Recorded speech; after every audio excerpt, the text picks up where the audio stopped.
ఈరోజు ఏమైంది? 2 ఏళ్లలో ఎట్లా ఉంది పరిస్థితి? నాకంటే బాగా మీకే తెలుసు. వాళ్ళ మార్కెట్లో డబ్బులు లేవు. ఎక్కడికక్కడ రాష్ట్రం మొత్తంలో ఈరోజు పరిస్థితి ఏంది? ఎక్కడికక్కడ రియల్ ఎస్టేట్ స్తంభించిపోయిన పరిస్థితి. ముఖ్యమంత్రి గారికి నేను ఇట్లా మాట్లాడితే ఇబ్బంది అనిపించవచ్చు, వాస్తవాలు చెప్తే వాళ్ళకి ఇబ్బంది అనిపించవచ్చు.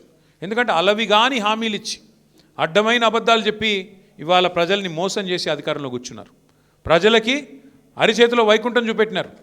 ఏమన్నారు? కేసీఆర్ గారు ₹1,00,000 ఇస్తున్నారు కదా ఆడపిల్లలు పెళ్లి చేసుకుంటే, నేను దాని మీదకెళ్ళి తులం బంగారం ఇస్తా అన్నాడు. ఇచ్చిండా మరి బంగారం?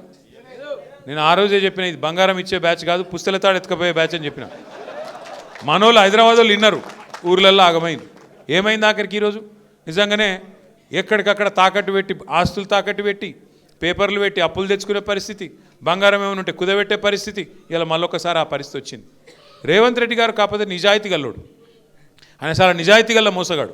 ఆయన నిజం చెప్పిండు, వెనకటి రోజులు మళ్ళా తెస్తా అని చెప్పిండు. నిజంగానే తెచ్చిండు. వెనకటి రోజులలో ఎట్లుండే, మళ్ళీ కరెంటు కోతలు, మళ్ళీ యూరియా కోసం లైన్లు, మళ్ళా రోడ్డు మీద దొమ్మీలు, అవన్నీ మళ్ళీ వచ్చినాయి. ఆయన నిజాయితీగానే చెప్పిండు.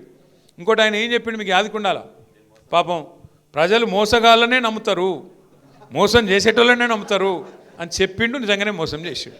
6 గ్యారెంటీలను గారడీ చేసిండు.